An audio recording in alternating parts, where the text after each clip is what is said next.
Hello ಸ್ನೇಹಿತರೆ, ಎಲ್ಲರೂ ಹೇಗಿದ್ದೀರಾ? ಎಲ್ಲರೂ ಚೆನ್ನಾಗಿದ್ದೀರಾ ಅಂತ ಭಾವಿಸ್ತಾ ಪೂರ್ವ್ಯಾಸ್ಪದ ಚಾನಲ್ನ ಯಾರು ಸಬ್ಸ್ಕ್ರೈಬ್ ಮಾಡ್ಕೊಂಡಿಲ್ಲ ಸಬ್ಸ್ಕ್ರೈಬ್ ಮಾಡ್ಕೊಳ್ಳಿ. ಹಾಗೆ ಪಕ್ಕದಲ್ಲೇ ಕಾಣುವಂಥ ಬೆಲ್ ಐಕಾನನ್ನು ಕ್ಲಿಕ್ ಮಾಡಿ. ಹಾಗೆ ನಿಮ್ಮ ಫ್ರೆಂಡ್ಸ್ ಆ್ಯಂಡ್ ಫ್ಯಾಮಿಲಿಗೂ ಶೇರ್ ಮಾಡ್ತಾ ಬನ್ನಿ. ಇವತ್ತಿನ ರೆಸಿಪಿ ನೋಡ್ಕೊಂಡು ಬರೋಣ. ಇವತ್ತಿನ ರೆಸಿಪಿ ಚಪಾತಿ ಪಿಜ್ಜಾ. ಇದು ತುಂಬ ರುಚಿಕರವಾಗಿ ಹಾಗೂ ಆರೋಗ್ಯವಾಗಿ ಇರುತ್ತೆ. ಇದನ್ನು ಮಾಡಲು ಬೇಕಾಗಿರುವ ಸಾಮಗ್ರಿಗಳು, ಮಾಡುವ ವಿಧಾನ ನೋಡ್ಕೊಂಡು ಬರೋಣ ಬನ್ನಿ. ಕ್ಯಾರೆಟ್ 1/4 kg, ರುಚಿಗೆ ತಕ್ಕಷ್ಟು ಉಪ್ಪು, ಚಾಟ್ ಮಸಾಲ ಅರ್ಧ ಟೇಬಲ್ ಸ್ಪೂನ್, ಎಣ್ಣೆ ಒಗ್ಗರಣೆಗೆ, ಈರುಳ್ಳಿ 2, ಕರಿಬೇವಿನ ಸೊಪ್ಪು ಸ್ವಲ್ಪ, ಕೊತ್ತಂಬರಿ ಸೊಪ್ಪು ಸ್ವಲ್ಪ, ಅಚ್ಚ ಖಾರದ ಪುಡಿ ಸ್ವಲ್ಪ, 2 ಟೊಮೆಟೊ, ಸ್ವೀಟ್ ಕಾರ್ನ್ ಸ್ವಲ್ಪ, ಹಸಿ ಬಟಾಣಿ ಸ್ವಲ್ಪ, ಕ್ಯಾಬೇಜ್ ಸ್ವಲ್ಪ ಮತ್ತು ಚೀಸ್. ಮಾಡುವ ವಿಧಾನ ನೋಡ್ಕೊಂಡು ಬರೋಣ ಬನ್ನಿ. ಇಲ್ಲಿ ನಾನು ಚಪಾತಿ ಹಿಟ್ಟನ್ನ ಕಲಿಸ್ತಿದ್ದೀನಿ. ರುಚಿಗೆ ತಕ್ಕಷ್ಟು ಉಪ್ಪು ಹಾಕಿ ಇದನ್ನು ನೀಟಾಗಿ ಮಿಕ್ಸ್ ಮಾಡ್ಕೊಳ್ಳೋಣ.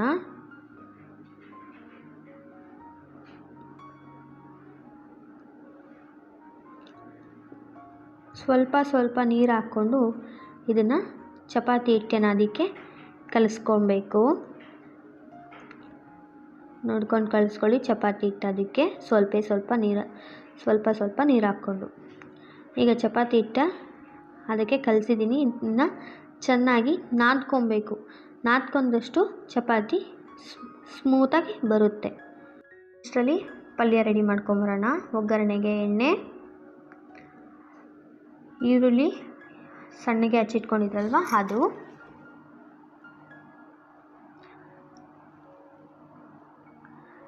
ನೀಟಾಗಿ ಬ್ರೌನ್ ಕಲರ್ ಬರೋವರೆಗೂ ಫ್ರೈ ಮಾಡ್ಕೊಬೇಕು. ಈಗ ಬ್ರೌನ್ ಕಲರ್ ಬಂದಿದೆ. ಕರಿಬೇವಿನ ಸೊಪ್ಪು ಸ್ವಲ್ಪ ಹಾಕ್ಕೊತಿದ್ದೀನಿ. ಟೊಮೆಟೊ 2 ಟೊಮೆಟೊ ಚಿಕ್ಕ ಸೈಜ್ದು ಹಚ್ಚಿಟ್ಕೊಂಡಿದ್ದೆ, ಅದು ಸ್ವಲ್ಪ ಹಾಕಿದ್ದೀನಿ. ಇದಿಷ್ಟು ನೀಟಾಗಿ ಫ್ರೈ ಮಾಡ್ಕೊಬೇಕು. ಟೊಮೆಟೊ ನೀಟಾಗಿ ಸಾಫ್ಟ್ ಆಗಬೇಕು. ಟೊಮೆಟೊ ಸಾಫ್ಟ್ ಆಗಿದ್ಮೇಲೆ ನಾನಿಲ್ಲಿ 1 ರಿಂದ 2 ಟೇಬಲ್ ಸ್ಪೂನಷ್ಟು ಕ್ಯಾಬೇಜ್ ಹಾಕಿದ್ದೀನಿ ಅಷ್ಟೇ. ಕ್ಯಾಬೇಜ್ ತಿನ್ನೋರಾದರೆ ಇನ್ನೊಂದು ಸ್ವಲ್ಪ ಹಾಕ್ಕೊಳ್ಳಿ. ಮತ್ತು ನಾನಿಲ್ಲಿ ಸ್ವೀಟ್ ಕಾರ್ನ್ ಹಾಕ್ತಿದ್ದೀನಿ.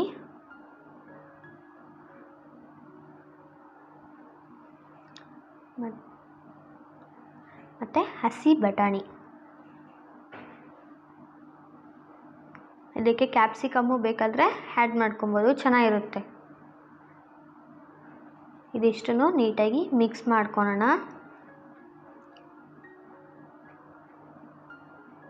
ಇಲ್ಲಿ ಸ್ವಲ್ಪ ಉಪ್ಪು ಹಾಕ್ಕೊತಿದ್ದೀನಿ, ಯಾಕಂದರೆ ಇದಿಷ್ಟು ಬೇಗ ಬೇಯುತ್ತೆ ಅಂತ.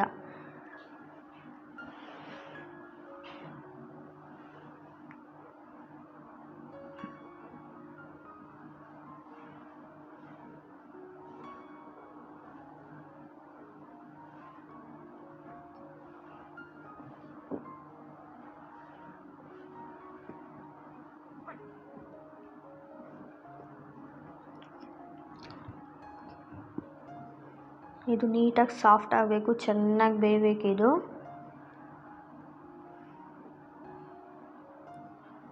ಇಲ್ಲಿ ಸ್ಪೈಸಸ್ ನಾನು ಚಾಟ್ ಮಸಾಲ ಮತ್ತು ಅಚ್ಚ ಖಾರದ ಪುಡಿ 1 ಟೇಬಲ್ ಸ್ಪೂನಷ್ಟು ಹಾಕ್ತಾಯಿದ್ದೀನಿ. ಚಾಟ್ ಮಸಾಲ ಅರ್ಧ ಟೇಬಲ್ ಸ್ಪೂನಷ್ಟು. ನೀವು ಬೇಕಾದರೆ ಗರಂ ಮಸಾಲ, ಧನಿಯಾ ಪುಡಿ ಎಲ್ಲ ಹಾಕ್ಕೋಬೋದು, ಚೆನ್ನಾಗಿರುತ್ತೆ. ಆದರೆ ನಾನಿಲ್ಲಿ ಹಾಕ್ತಾಯಿಲ್ಲ. ಇದನ್ನಿಷ್ಟು ನೀಟಾಗಿ ಮಿಕ್ಸ್ ಮಾಡ್ಕೊಂಡ್ಮೇಲೆ ಸಣ್ಣಗೆ ತುರಿದು ಇಟ್ಕೊಂಡಿದ್ದಂಥ ಕ್ಯಾರೆಟ್ 1/4 kg ತೊಗೊಂಡಿದ್ದೆ, ಅದನ್ನು ಹಾಕ್ಕೊತಿದ್ದೀನಿ.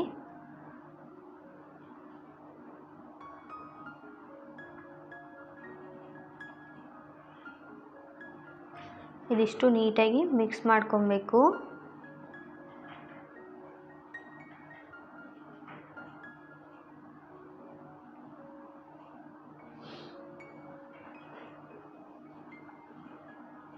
ನೀಟಾಗಿ ಮಿಕ್ಸ್ ಆಗಿದೆ. ಇವಾಗ ಇದು ಚೆನ್ನಾಗಿ ಬೇಯಬೇಕು. ನೀವು ರುಚಿ ತಗೊಂಡು ನೋಡ್ಕೊಳ್ಳಿ, ಸ್ವಲ್ಪ ತಗೊಂಡು ಉಪ್ಪು ಖಾರ ಕರೆಕ್ಟಾಗಿದೆಯೋ ಇಲ್ವೋ ಅಂತ ನೋಡ್ಕೊಳ್ಳಿ.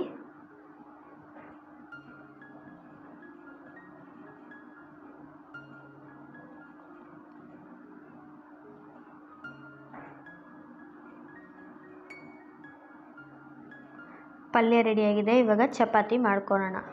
ಉಂಡೆ ಮಾಡ್ಕೊಂಡು ಇಲ್ಲಿ ಚಪಾತಿ ಒಸಿತಾ ಇದ್ದೀನಿ. ನೀವು ಮಾಮೂಲಿ ಹೇಗೆ ಒಸಿತೀರೋ ಚಪಾತಿ ಅದೇ ಥರನೇ ಒಸ್ಕೊಳ್ಳಿ.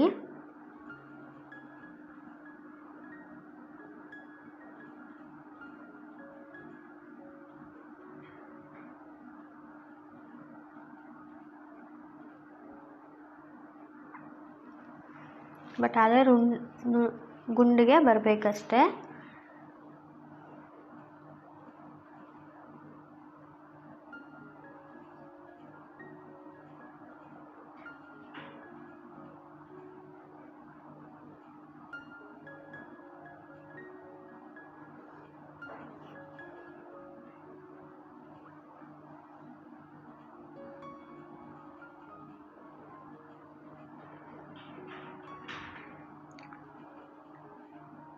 ಇವಾಗ ಚಪಾತಿ ಹೊಸ್ತಿದ್ದಾಯಿತು, ಗುಂಡಿಗೆ ಬಂದಿದೆ.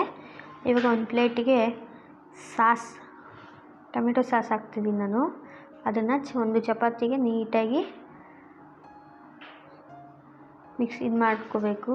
ನೀಟಾಗಿ ಚಪಾತಿ ಫುಲ್ಲು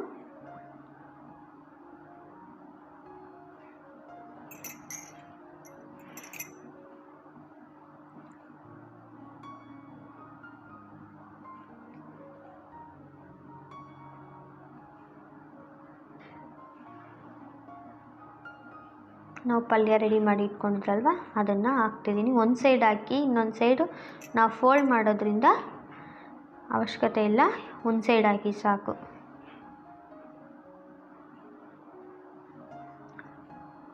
ಇದು ಚೆನ್ನಾಗೂ ಇರುತ್ತೆ, ಟೇಸ್ಟಿಯಾಗಿ ಇರುತ್ತೆ. ಇದರ ಕ್ಯಾರೆಟ್ ಬದಲು ಬೀಟ್ರೋಟಲ್ಲೂ ಮಾಡ್ಕೋಬೋದು ಈ ಥರ. ಆದರೆ ಉಪ್ಪು ಖಾರ ಸ್ವಲ್ಪ ಜಾಸ್ತಿ ಇಡಬೇಕಷ್ಟೇ ಬೀಟ್ರೋಟಲ್ಲಿ ಮಾಡಿದ್ರೆ. ಇಲ್ಲಿ ರೌಂಡಾಗಿ ಟೊಮೆಟೊ ಹಚ್ಚಿಟ್ಕೊಂಡಿದ್ದೆ, ಟೊಮೆಟೊ ಮತ್ತು ಈರುಳ್ಳಿ ಅದನ್ನು ಇಡ್ತಿದ್ದೀನಿ. ಹತ್ತು ಕಡೆ ಒಂದು ಸೆಂಟ್ರಲ್ಲಿ ಈರುಳ್ಳಿ ಇಟ್ಟಿದ್ದೀನಿ. ಚೆನ್ನಾಗಿರುತ್ತೆ, ತಿನ್ನೋದಕ್ಕಂತೂ ಸೂಪರಾಗಿತ್ತು.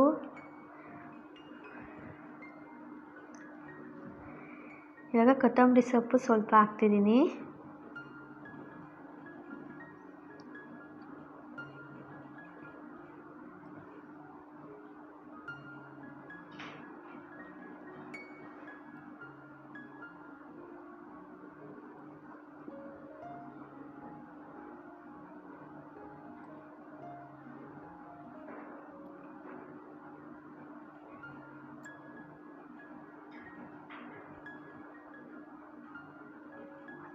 ಇವಾಗ ಚೀಸ್ ಇಡ್ತಾ ಇದ್ದೀನಿ. ಒಂದು ಸ್ಲೈಸ್ ಚೀಸ್ ಇಟ್ಟರೆ ಸಾಕು. ಇವಾಗ ನೀಟಾಗಿ ಫೋಲ್ಡ್ ಮಾಡಿ ಬೇಯಿಸ್ಕೊಳ್ಳೋಣ. ಒಂದು ಬಿಸಿ ತವಾಗೆ ಎಣ್ಣೆ ಸವರ್ತಿದ್ದೀನಿ.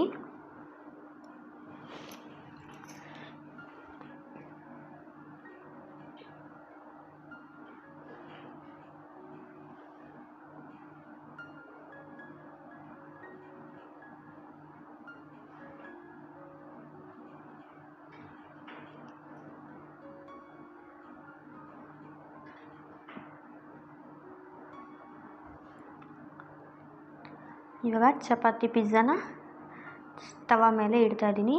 ಒಂದು ಸೈಡು ಎಣ್ಣೆ ಹಾಕ್ಕೊತಾ ಇದ್ದೀನಿ. ಈ ಥರ ನೀಟಾಗಿ ಚಪಾತಿ ಮೇಲೆ ಎಣ್ಣೆ ಹಾಕಬೇಕಾಗುತ್ತೆ.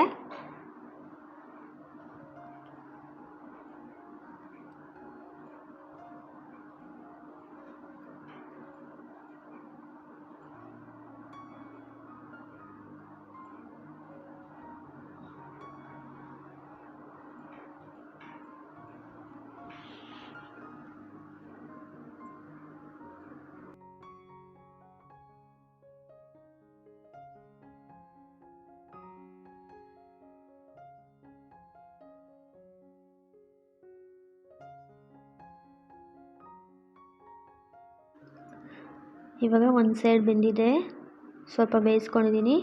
ಇವಾಗ ಇನ್ನೊಂದು ಸೈಡ್ ಸ್ವಲ್ಪ ಬೇಯಿಸ್ಕೊಳ್ಳೋಣ. ಎರಡು ಕಡೆ ನೀಟಾಗಿ ಬೇಯಿಸ್ಕೊಳ್ಳೋಣ. ಎರಡು ಕಡೆ ನೀಟಾಗಿ ಎಣ್ಣೆನ ಹಾಕ್ಕೋಬೇಕಾಗುತ್ತೆ.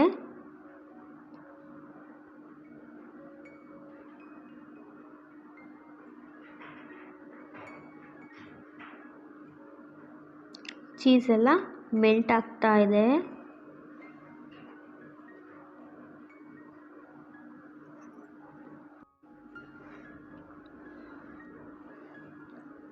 ಇದಿಷ್ಟನ್ನು ಎರಡು ಕಡೆನೂ ಬೇಯಿಸ್ಕೊಂಡ್ಮೇಲೆ ಚಪಾತಿ ಪಿಜ್ಜಾ ರೆಡಿಯಾಗಿರುತ್ತೆ, ಸವಿಯಲು ಸಿದ್ಧ.